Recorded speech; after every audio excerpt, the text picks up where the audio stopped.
Hello guys, ABS की पाठशाला में आप सभी लोगों का स्वागत है। हम लोग क्लास 10th का जो साइंस है उसमें चैप्टर नंबर 1 डिस्कस कर रहे थे, यानी कि केमिकल रिएक्शंस एंड इक्वेशंस। ठीक है, इस चैप्टर में हम लोग बात कर रहे थे टाइप ऑफ रिएक्शन के बारे में। टाइप ऑफ रिएक्शंस जिसमें हमने 5 टाइप्स आपको बताए थे: combination reaction, decomposition reaction, displacement reaction, double displacement reaction, oxidation and reduction reaction. ठीक है, इसमें हम लोग बात कर चुके हैं कॉम्बिनेशन रिएक्शन के बारे में।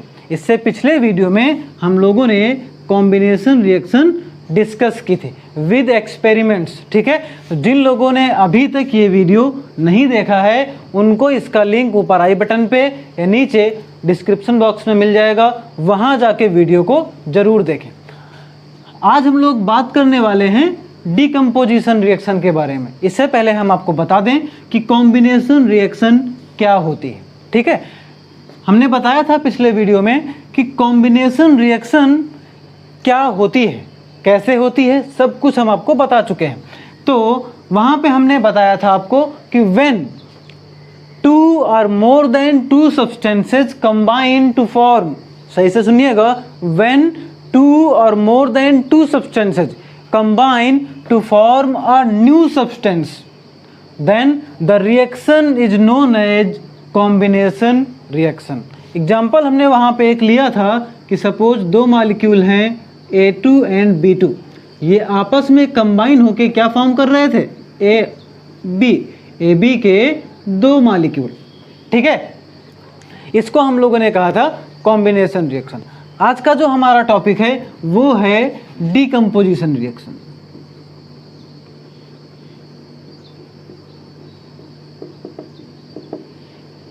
Decomposition reaction. ठीक है, तो आप ये बताइए डिकम्पोजिशन वर्ड सुन के आपके दिमाग पे क्या आ रहा है? जैसे कॉम्बिनेशन सुन के हमको ये लगता है कि हाँ कोई चीज़ जुड़ रही होगी वहाँ पे, उसी तरह से डिकम्पोजिशन वर्ड हमको क्या समझा रहा है, ये क्या बता रहा है? डिकम्पोजिशन हमको क्या बता रहा है? देखो, कंपोजिशन का मतलब होता है जुड़ना। ठीक है, तो डिकम्पोजिशन का मतलब होता है ब्रेकिंग। इसको हम लोग क्या कह सकते हैं? ब्रेकिंग। यानी कि दोज रिएक्शंस हम लोग डिफाइन कर सकते हैं कि those reactions in which a substance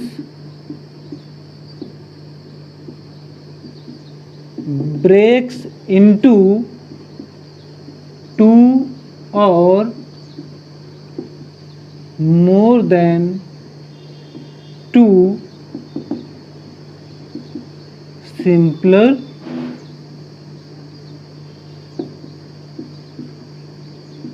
substances। क्या हुई डेफिनेशन हमारी कि those reactions in which a substance breaks into 2 और मोर देन 2 सिंपलर सब्सटेंस। ठीक है, कहने का मतलब ये है, जैसे पीछे हम लोगों ने पढ़ा था कि 2 अलग तरह के सब्सटेंस आपस में जुड़ के एक बिल्कुल नया सब्सटेंस फॉर्म कर रहे थे। यहाँ पे क्या होता है कि कोई एक सब्सटेंस जो है वो हीट की प्रेजेंस में या इलेक्ट्रिसिटी की प्रेजेंस में या सनलाइट की प्रेजेंस में ब्रेक हो जाए 2 और मोर देन 2 सब्सटेंसेज में, तो ऐसी रिएक्शंस क्या कहलाती हैं? डिकम्पोजिशन रिएक्शन कहलाती हैं। ठीक है, हम यहाँ पे कह सकते हैं कि these reactions are carried out in the presence of heat, light और इलेक्ट्रिसिटी। ठीक है, पहले हम लोगों ने ये देखा कि those reactions in which a substance breaks into 2 और more than 2 simpler substance known as decomposition reaction. अब सेकेंड पॉइंट क्या है कि these reactions are carried out in the presence of heat, light और इलेक्ट्रिसिटी। ऐसा क्यों है? क्योंकि किसी भी मॉलिक्यूल के बॉन्ड्स को ब्रेक करने के लिए हमको क्या चाहिए होगी, एनर्जी चाहिए होगी, और उसे वो एनर्जी हम प्रोवाइड करते हैं थ्रू हीट, लाइट और इलेक्ट्रिसिटी। ठीक है, यहाँ पे एक और अच्छा सा इंपॉर्टेंट पॉइंट है कि अगर कोई रिएक्शन हीट की प्रेजेंस में कैरी की जा रही हो, ठीक है, तो ऐसी रिएक्शन को यानी कि डिकम्पोजिशन रिएक्शन को हम लोग क्या कहते हैं, thermal decomposition. When a decomposition reaction is carried out in the presence of heat, the decomposition reaction is known as thermal decomposition. यानी कि अगर किसी भी decomposition reaction को हम लोग हीट की प्रेजेंस में कैरी करते हैं तो उसे हम लोग क्या कहते हैं, थर्मल डिकम्पोजिशन। तो कुल मिलाकर हमारी डिकम्पोजिशन रिएक्शन के जो सबसे इंपॉर्टेंट पॉइंट्स हैं वो दो हैं। सबसे पहला पॉइंट, इसमें कोई एक मॉलिक्यूल ब्रेक्स इन टू और more than two simpler molecules, ये पहला पॉइंट था। दूसरा पॉइंट क्या था कि these reactions are carried out in the presence of heat, light और heat, light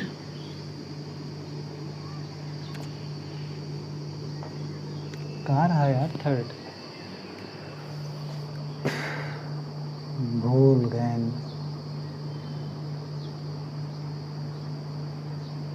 electricity,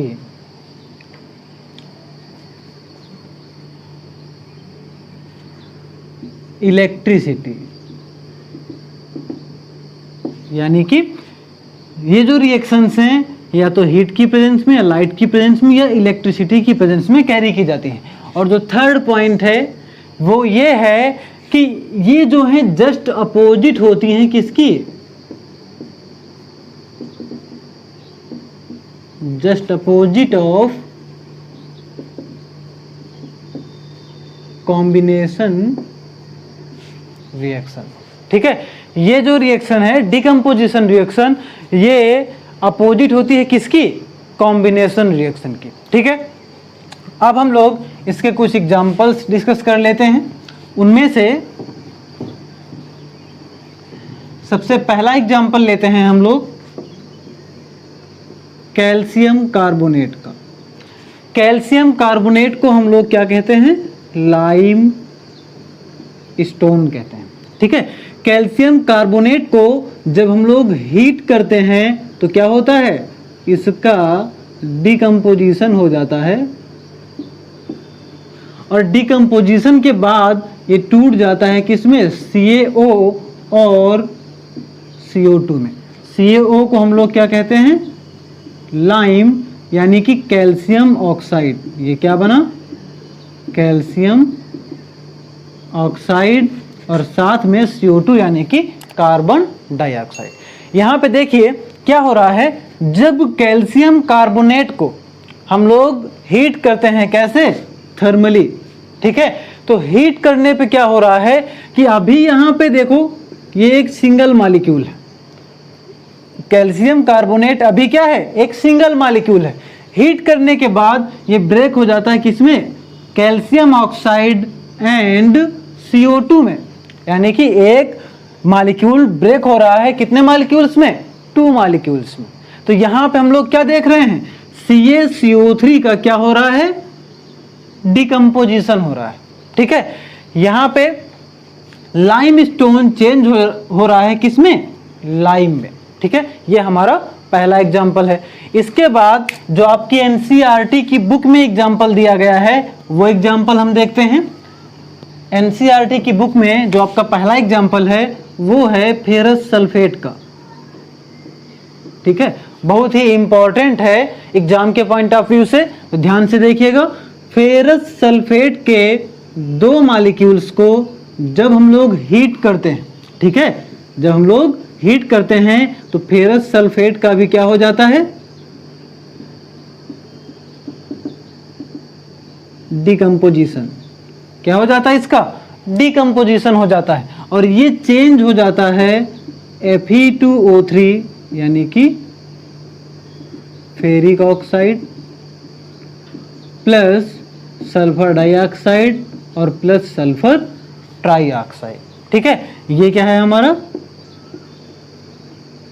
ferrous sulphate.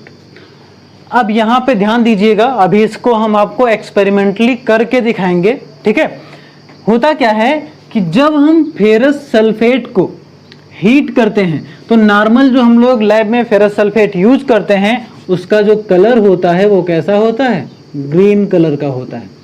ठीक है, जब फेरस सल्फेट को हीट किया जाता है तो हीट करने पे ये ब्रेक हो जाता है कितने मॉलिक्यूल्स में, 3 मॉलिक्यूल्स में। इनमें से एक मॉलिक्यूल बनता है Fe2O3, एक बनता है SO2 और एक SO3, यानी कि फेरिक ऑक्साइड, सल्फर डाइऑक्साइड और सल्फर ट्राइऑक्साइड। ठीक है, यहाँ पे ये ग्रीन कलर का है, लेकिन जब हम इसको हीट कर देते हैं तो ये कैसा हो जाता है, किस कलर में चेंज हो जाता है, ब्राउन कलर में चेंज हो जाता है, और SO2 और SO3 गैसेज जो होती है ये रिलीज हो जाती है एटमॉस्फेयर में। ठीक है, अभी इस चीज को हम करके देखते हैं चल के, बाय एक्सपेरिमेंट हम आपको ये करके दिखाएंगे कि ये जो ग्रीन कलर है फेरस सल्फेट का, ये कैसे फेरिक ऑक्साइड के ब्राउन कलर में कन्वर्ट होगा। ठीक है, कैसे चेंज हो जाता है इसको हम अभी ये रिएक्शन करके देखेंगे। उससे पहले हम आपको एक पॉइंट और बताना चाहेंगे कि जो लैब में हम लोग फेरस सल्फेट यूज करते हैं, हमारी लैब में जो फेरस सल्फेट यूज किया जाता है वो फेरस सल्फेट एक्चुअल में जो होता है वो होता है FeSO4.7H2O, यानी कि फेरस सल्फेट का ये क्या होता है, हेप्टाहाइड्रेट फॉर्म है। ये जो फेरस सल्फेट हम लोग यूज करते हैं ये क्या होता है, हेप्टाहाइड्रेटेड होता है। अपनी लैब में हम लोग जो फेरस सल्फेट यूज करते हैं वो हेप्टाहाइड्रेटेड होता है। यहाँ पे ये जो 7H2O लिखा है, ठीक है, ये क्या है, ये हैं molecules of water of crystallization. ठीक है, molecules of water of crystallization. तो जो फेरस सल्फेट हम अपनी लैब में यूज करते हैं वो हेप्टाहाइड्रेटेड होता है, यानी कि उसमें 7 molecules of water of crystallization के प्रेजेंट होते हैं। बहुत ही इंपॉर्टेंट पॉइंट है, इसे ध्यान से सुनिएगा। अब ये बताइए कि जब इसको हम हीट करेंगे, यानी कि जो फेरस सल्फेट हम लोग यूज कर रहे हैं वो फेरस सल्फेट कैसा है, हेप्टाहाइड्रेटेड है, यानी कि अब जब इसको हम हीट करेंगे तो ये डायरेक्ट ब्राउन कलर में चेंज नहीं होगा। ठीक है, सबसे पहले जो ये फेरस सल्फेट हम लोगों ने ले रखा है FeSO4.7H2O, जब हम इसको हीट करेंगे तो सबसे पहले इसका कलर कैसा होगा, ग्रीन होगा। जब हम इसको हीट करेंगे तो पहले इससे वाटर ऑफ क्रिस्टलाइजेशन के जो 7 मॉलिक्यूल्स हैं ये निकल जाएंगे। ठीक है, तो यहाँ पे केवल बचेगा क्या, FeSO4। ठीक है, और यहाँ पे ये जो 7H2O हैं ये रिलीज हो जाएंगे और इसका कलर कैसा हो जाएगा, वाइट हो जाएगा। और देन जब हम इसको हीट करेंगे तो जो रिएक्शन अभी हमने देखी है वो रिएक्शन कैरी होगी। ठीक है, यहाँ पे इसको अब हम करके देखते हैं चल के कि क्या एक्चुअल में फेरस सल्फेट को हीट करने पे ये रिएक्शन होती है या नहीं, कौन कौन सी गैसेज रिलीज होती हैं, वहाँ पे एक्चुअल में कौन कौन से चेंजेज होते हैं। ठीक है, अब हम इसको करके देखते हैं एक्सपेरिमेंट्स के थ्रू। तो इस रिएक्शन के लिए हम लोगों ने एक टेस्ट ट्यूब में क्या ले रखा है, फेरस सल्फेट के क्रिस्टल्स ले रखे हैं। अभी आप इसका कलर देख सकते हैं, काफ़ी लाइट ग्रीन है। ठीक है, अब हम इसको हीट करेंगे। ठीक है, तो हीट करने के लिए सबसे पहले हम बर्नर ऑन कर लेते हैं।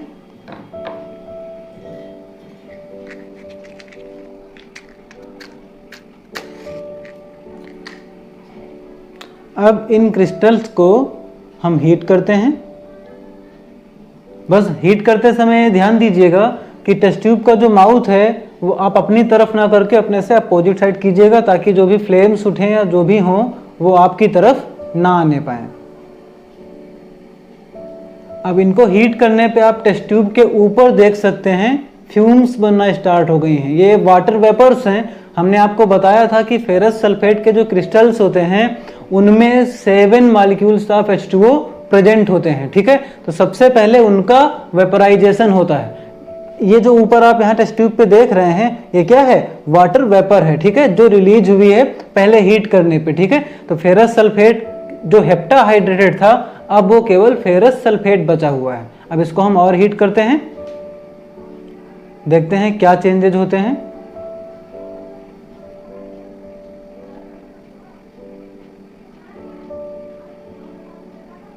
देखिए फ्यूम्स निकलना स्टार्ट हो गई हैं। ये जो फ्यूम्स निकल रही हैं ये किस चीज की हैं?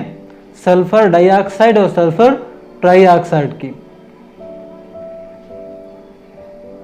केयरफुली इसको हम हीट करेंगे।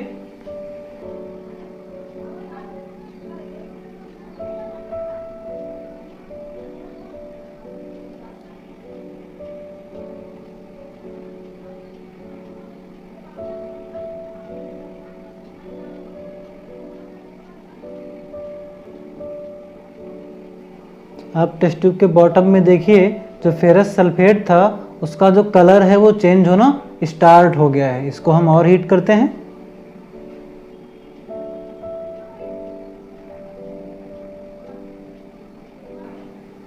अब आप देखिए कि टेस्ट ट्यूब के बॉटम में ये जितना भी फेरस सल्फेट था ये फेरिक सल्फेट में चेंज हो चुका है। आप देख सकते हैं कि इसका जो कलर है वो लाइट ग्रीन से ब्राउन हो चुका है। यानी कि इसका मतलब ये है कि जो फेरस सल्फेट था वो हमारा किस में चेंज हो गया है? फेरिक ऑक्साइड में। और जो सल्फर डाइऑक्साइड और सल्फर ट्राइऑक्साइड जो गैसेस थी वो इवॉल्व हो चुकी हैं, वो निकल चुकी हैं। ठीक है, तो यहाँ से हम देख सकते हैं कि जो फेरस सल्फेट था वो किस में चेंज हो गया? फेरिक ऑक्साइड में। ठीक है, तो अभी अभी जो एक्टिविटी हम लोगों ने करके देखी है ये आपकी NCERT की बुक में एक्टिविटी नंबर 1.5 है। और इस एक्टिविटी में हमने क्या देखा कि जैसे ही फेरस सल्फेट को हम लोग हीट करते हैं तो पहले वो क्या करता है? वाटर ऑफ क्रिस्टलाइजेशन लूज करता है। ठीक है, और इनको लूज करते इसका जो कलर होता है वो कैसा हो जाता है? वाइट हो जाता है। और देन जब उसको हम अगेन हीट करते हैं तो क्या होता है? ये जो फेरस सल्फेट है ये चेंज होता है Fe2O3 SO2 और SO3 में, जिसमें इनकी जो स्मेल है ये हमको बर्निंग सल्फर जैसी मिलती है। और Fe2O3 का जो कलर है वो हमको कैसा मिलता है? ब्राउन कलर का मिलता है। ठीक है, तो ये एक्टिविटी हम करके देख चुके हैं। ये एक्टिविटी नंबर 1.5 था। अब हम नेक्स्ट एग्जांपल लेते हैं और नेक्स्ट एग्जांपल है हमारा लेड नाइट्रेट का। इस एग्जांपल में हम लोग देखेंगे लेड नाइट्रेट का डिकम्पोजिशन कैसे होता है। ठीक है, तो सबसे पहले हम 2 मॉलिक्यूल लेंगे किसके? लेड नाइट्रेट के 2PbNO3 का होल ट्वाइस। ये जो है हमारा ये है लेड नाइट्रेट और इसका जो कलर है वो कैसा होता है? इसका कलर होता है वाइट। ठीक है, अब जब इसको हम हीट करते हैं तो इसका भी क्या हो जाता है? डिकम्पोजिशन। और डिकम्पोजिशन के बाद ये फॉर्म करता है लेड ऑक्साइड के 2 मॉलिक्यूल, साथ में 4 molecules of nitrogen dioxide and oxygen. ये जो है ये है नाइट्रोजन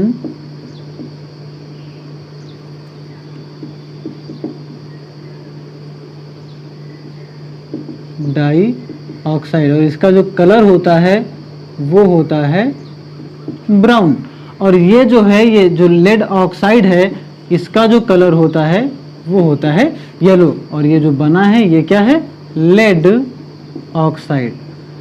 अब इसको भी हम लोग एक्सपेरिमेंटली करके देखेंगे। पहले हम आपको रिएक्शन समझा देते हैं। यहाँ पे क्या हो रहा है कि जब लेड नाइट्रेट को, जिसका कलर कैसा होता है, व्हाइट होता है, हम हीट करते हैं तो क्या होता है, यहाँ पे ये जो नाइट्रेट आयन है ये कन्वर्ट हो जाता है किसमें, नाइट्रोजन डाइऑक्साइड में। यानी कि जो 2 नाइट्रेट आयन्स थे ये कन्वर्ट हो जाते हैं किसमें, नाइट्रोजन डाइऑक्साइड में। और ये जो लेड है ये ऑक्सीजन के साथ में कंबाइन होकर बनाता है लेड ऑक्साइड, और जो बचे हुए ऑक्सीजन के मॉलिक्यूल्स होते हैं वो बना लेते हैं क्या, डाइऑक्सीजन। ठीक है, अब यहां पे देखिए क्या हुआ कि जब लेड नाइट्रेट को हमने हीट किया तो इसका कलर होता है व्हाइट, तो जब हीट किया तो ये किसमें कन्वर्ट हो गया, येलो कलर में कन्वर्ट हो गया। और जब हम इसको टेस्ट ट्यूब में लेके हीट करते हैं, जब हम इसको टेस्ट ट्यूब में लेके हीट करते हैं, सपोज यहां पे हमने क्या ले रखा है, लेड नाइट्रेट, तो जब हम इसको हीट करेंगे बर्नर से, इसको जब हम क्या करेंगे, हीट करेंगे, तो यहां से ब्राउन कलर की फ्यूम्स निकलेंगी, ब्राउन कलर की फ्यूम्स निकलेंगी, और वो किसकी होंगी, NO2 की, यानी कि नाइट्रोजन डाइऑक्साइड की, जिससे हमें यह पता चल जाएगा कि हाँ लेड नाइट्रेट का डिकम्पोजिशन स्टार्ट हो गया है। इसको भी हम चल के एक्सपेरिमेंट्स के थ्रू करके देखते हैं। तो इस रिएक्शन के लिए भी हमने एक टेस्ट ट्यूब में क्या ले रखा है, लेड नाइट्रेट। अभी हम आपको बता चुके हैं कि जो लेड नाइट्रेट है इसको जैसे ही हम हीट करेंगे क्या होगा, ये लेड नाइट्रेट चेंज हो जाएगा लेड ऑक्साइड, जो कि येलो कलर का होता है, और नाइट्रोजन डाइऑक्साइड गैस बनेगी और ऑक्सीजन गैस। नाइट्रोजन डाइऑक्साइड जो गैस होती है उसका जो कलर होता है वो डार्क ब्राउन होता है। यानी कि जैसे ही हम इसको हीट करेंगे और इसका थर्मल डिकम्पोजिशन स्टार्ट होगा तो यहाँ पे ब्राउन कलर की गैस जो होगी वो इवॉल्व होना स्टार्ट हो जाएगी, जिससे हमको ये पता चल जाएगा कि ये जो गैस है इवॉल्व होने के साथ साथ नीचे लेड ऑक्साइड का जो फॉर्मेशन है वो स्टार्ट हो चुका है। ठीक है, तो सबसे पहले हम बर्नर को ऑन कर लेते हैं। अब इसको हम हीट कर लेते हैं। हीट करने के थोड़ी देर के अंदर यहाँ पे जो ब्राउन कलर की गैस है वो इवॉल्व होना स्टार्ट हो जाएगी, और इसका जो कलर है वो व्हाइट से येलोइश होना स्टार्ट हो जाएगा। ध्यान से देखते रहिएगा आप लोग कि किस तरह से लेड नाइट्रेट चेंज होता है लेड ऑक्साइड में।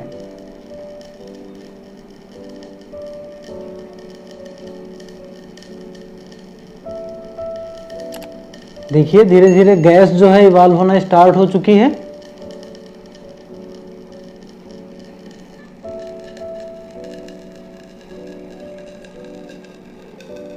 देखिए आप देख सकते हैं कि नाइट्रोजन डाइऑक्साइड गैस का फॉर्मेशन स्टार्ट हो गया है, यानी कि लेड नाइट्रेट धीरे धीरे किसमें कन्वर्ट होना स्टार्ट हो चुका है, लेड ऑक्साइड में।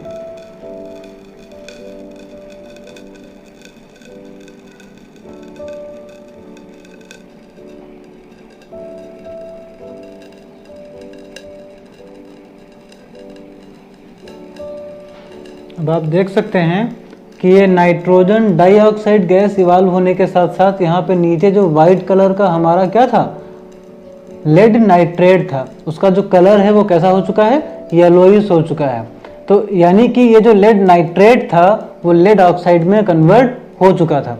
ये है लेड नाइट्रेट का थर्मल डिकम्पोजिशन। ठीक है, आई होप अब आपको समझ में आ गया होगा कि जब भी कोई बड़ा मॉलिक्यूल किन्हीं छोटे छोटे मॉलिक्यूल्स में ब्रेक होता है तो उसे ही हम लोग क्या कहते हैं, डिकम्पोजिशन रिएक्शन कहते हैं। ठीक है, तो आपने देखा कि किस तरह से जब हम लेड नाइट्रेट को हीट करते हैं तो ढेर सारी ब्राउन फ्यूम्स निकलती हैं जो कि किसकी होती हैं, नाइट्रोजन डाइऑक्साइड की होती हैं। और उसके बाद में ये जो व्हाइट कलर का पाउडर हमने लिया था वो कैसे कन्वर्ट हो गया येलो कलर के पाउडर में, जो कि किसका है, लेड ऑक्साइड का है। ठीक है, अब हम आपको एक जल्दी से लास्ट एग्जांपल लेके बता देते हैं।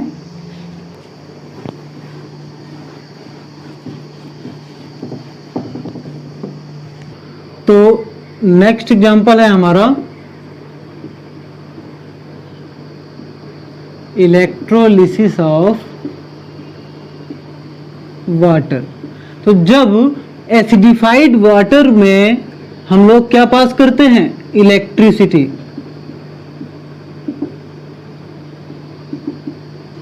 तो इसका भी क्या हो जाता है, डिकम्पोजिशन हो जाता है।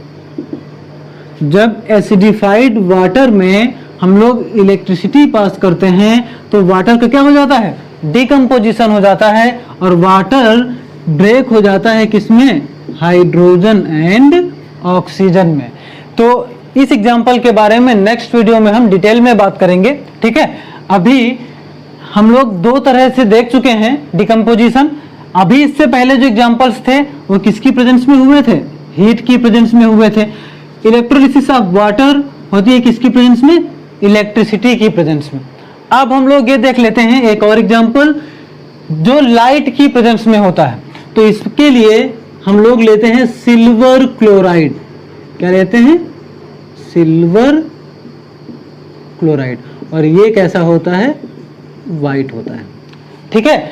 सिल्वर क्लोराइड को अगर हम लाइट की प्रेजेंस में रख दें तो क्या होता है, इसका भी डिकम्पोजिशन हो जाता है और ये टूट जाता है किसमें, सिल्वर एंड क्लोरीन में। ये जो बना, ये क्या बना, सिल्वर, और इसका जो कलर होता है वो कैसा होता है, ग्रेइश वाइट होता है। तो आपने देखा कि पहली जो दो रिएक्शंस थी, तीन रिएक्शंस कह सकते हैं, कैल्शियम कार्बोनेट, फेरस सल्फेट और लेड नाइट्रेट। ये किसकी प्रेजेंस में हुई थी, हीट की प्रेजेंस में हुई थी, और उनको हम लोग क्या कहेंगे, थर्मल डिकम्पोजिशन कहेंगे। और ये जो थर्ड एग्जाम्पल है ये हो रहा है किसकी प्रेजेंस में, ये हमारा फोर्थ होगा और ये वाला होगा फिफ्थ, ठीक है। आज हमने 5 एग्जाम्पल देखे हैं। तो ये जो फोर्थ एग्जाम्पल है, इलेक्ट्रोलिसिस ऑफ वाटर, ये किसकी प्रेजेंस में है, इलेक्ट्रिसिटी की प्रेजेंस में। और फिफ्थ एग्जाम्पल जो था, ब्रेकिंग ऑफ या डिकम्पोजिशन ऑफ सिल्वर क्लोराइड, ये था किसकी प्रेजेंस में, लाइट की प्रेजेंस में। तो हमने तीनों तरह से आपको डिकम्पोजिशन रिएक्शन करके दिखाई, हीट की प्रेजेंस में भी, इलेक्ट्रिसिटी की प्रेजेंस में भी और लाइट की प्रेजेंस में भी। उम्मीद है आपको वीडियो पसंद आया होगा। अगर वीडियो पसंद आया है तो वीडियो को ज़्यादा से ज़्यादा शेयर करें और वीडियो को लाइक ज़रूर करें, ठीक है। अब हम लोग नेक्स्ट वीडियो में डिस्कस करेंगे डिस्प्लेसमेंट रिएक्शन, ठीक है। तो मिलते हैं नेक्स्ट वीडियो में। जाते जाते चैनल को अगर अभी तक आपने सब्सक्राइब नहीं किया है तो सब्सक्राइब ज़रूर कर दें। Thank you.